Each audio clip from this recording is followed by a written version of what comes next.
Hi there, welcome back to another Conversations with myself, Scott Brennan, and I'm here with my friend Ray Simpson. Hi Ray. Hi Scott. Hi everyone. Today we are in the White House on Hull Island.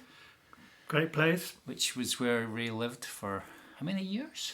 22, I think. 22 years, and Faith and I will have been here for nearly 2. 20 to go. 20 to go, yeah.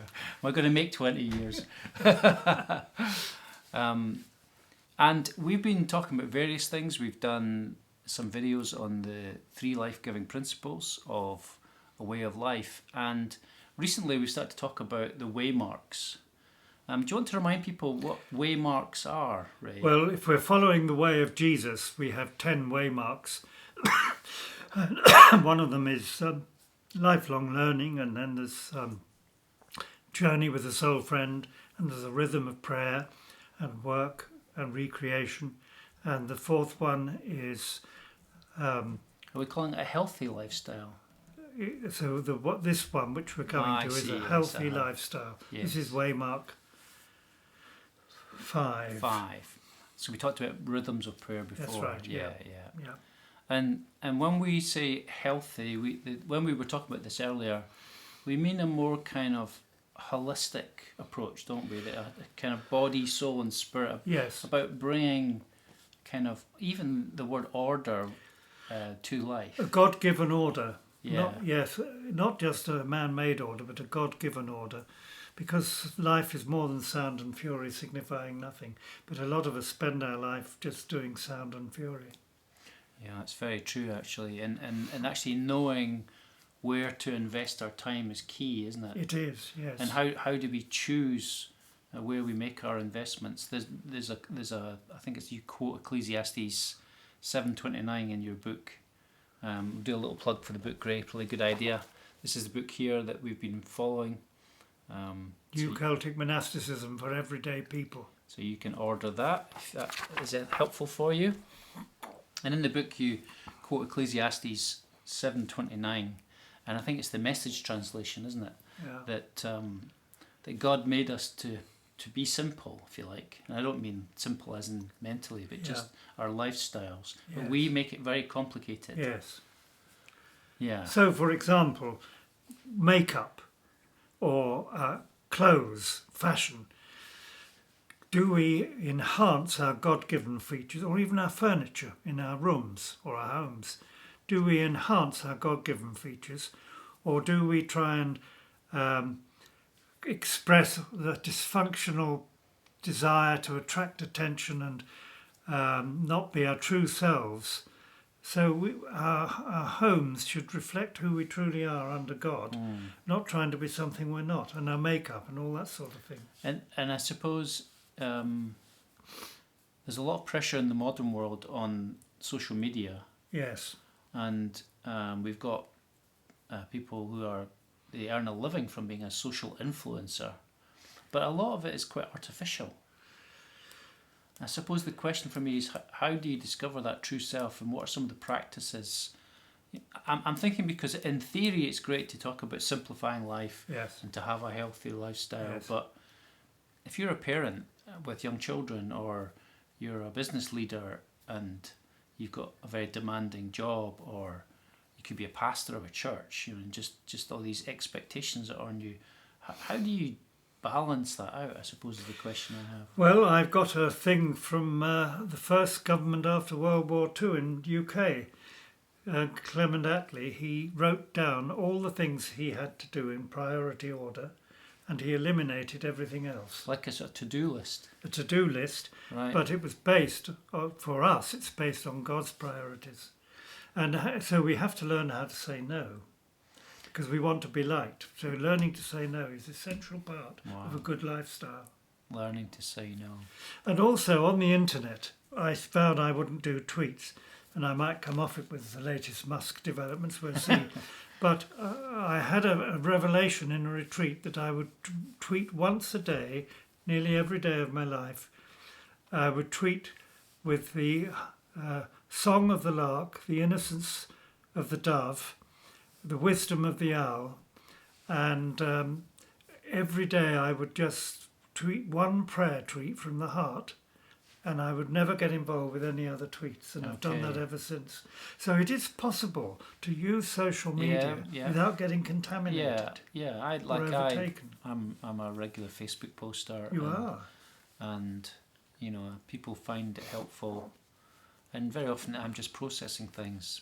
But it's some of it's about focus, isn't it? Yes.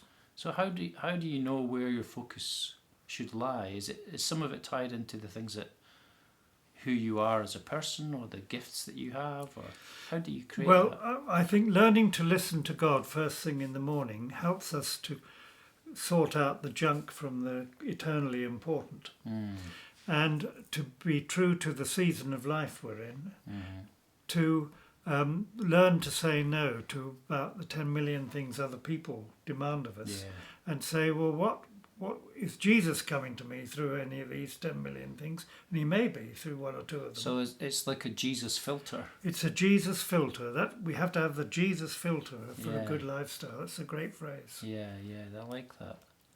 And so, who are we as a person?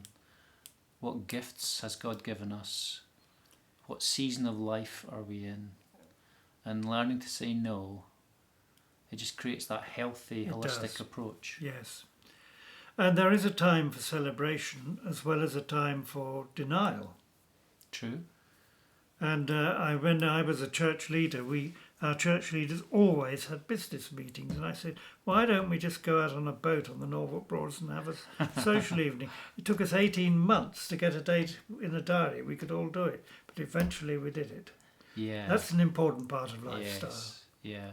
And I suppose if we're talking about imitating Jesus, you could see that in when you read the Gospels, that simplification of he had a time for all things, if you like. He could go away up a mountain for 40 days, or into the desert for 40 days up a mountain, and he'd disappoint expectations. Wow. Now, some of us have got such a bruised, fragile ego that we can't allow anybody to be disappointed in us. We have to allow that. So that's really addressing the issue of what are the blockages for us living this kind of lifestyle. Yes. And so what I think I hear you saying is that people pleasing is almost like a stronghold in our thinking. It is a stronghold, yes, Yeah. people pleasing. And it does mean we have to be our true selves, and then people say, well, who am I? Which is, of course, a journey of discovery. Yeah.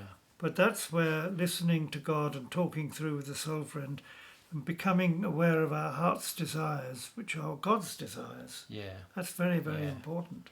And therefore, using time, there's a time to be with others and a time for ourselves, a time to be with God, a time for celebrating and a time for working and a time for resting.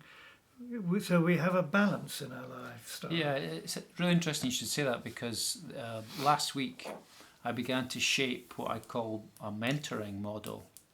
And it's done in a matrix, like two bars. And at the top of the matrix it says being, and in the bottom it says doing. And at the side it says self, and then the other side it says others.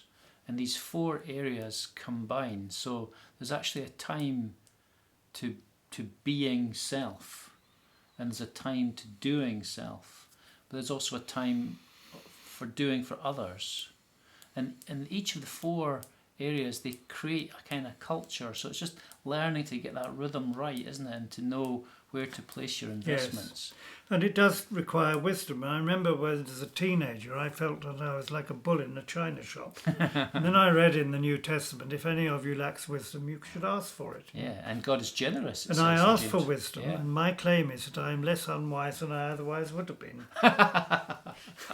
That's quite a mouthful, isn't it? Less unwise than you otherwise would have been. Yes, because I prayed, twister. give me wisdom. Yeah.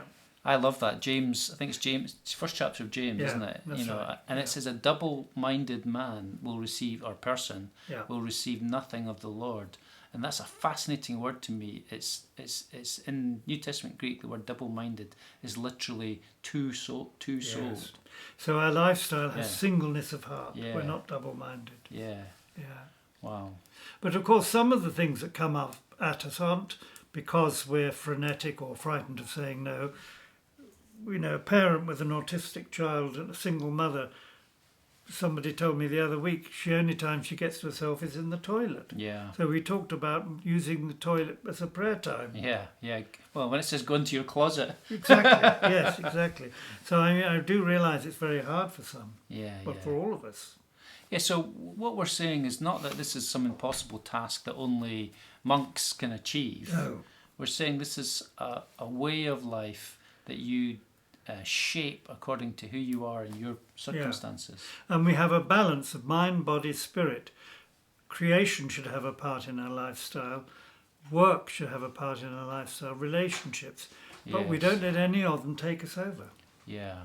So it's getting that balance, Getting right? the balance, yeah. And again, for me, I know I keep banging this drum, but it's about having a way of life and a soul friend that you can actually discuss that with. And it's a journey, isn't it? And without a soul friend, we're probably doomed.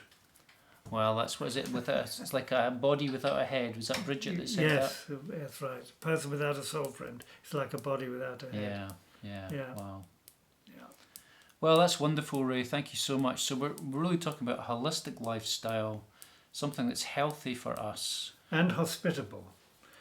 Explain that a little bit. Well, some people are hospitality addicts and they can't ever stop going out to people. Others are introverts and they don't ever go out to anybody. But I think we need to ask Jesus to open our hearts to what Jesus wants, so that there is an element of hospitality. Mm-hmm. I mean, in the Celtic tradition, whoever comes to the door, you see the face of Jesus in it. Mm-hmm. Or you might say, well, I'm sorry, I'm got other priorities, but we'll see you in another week's time or something. Yeah. Or you might say, come in and wait, or you might say, come in. But it's the way you say it. Yes. Yes. Yes. When I wear So this it's an attitude. cross with a circle, the addicts and people who are homeless are drawn to this cross because the circle makes them feel that they're included. It's inclusive. Yeah. Wow. So we've got to have that circle in our heart of welcome. And I suppose that's the thing about laying aside your own agenda Yes. and that daily rhythm of saying, okay, what God am I to invest into Yes. today? So you have to listen. And instead of cursing the darkness, we light something each day. Instead of preparing for the planet to be exterminated, we plant something each day. Well, that's a very profound thought. So we'll end on that profound thought. So thank you for joining us, and we'll see you again. Thank you. God bless you.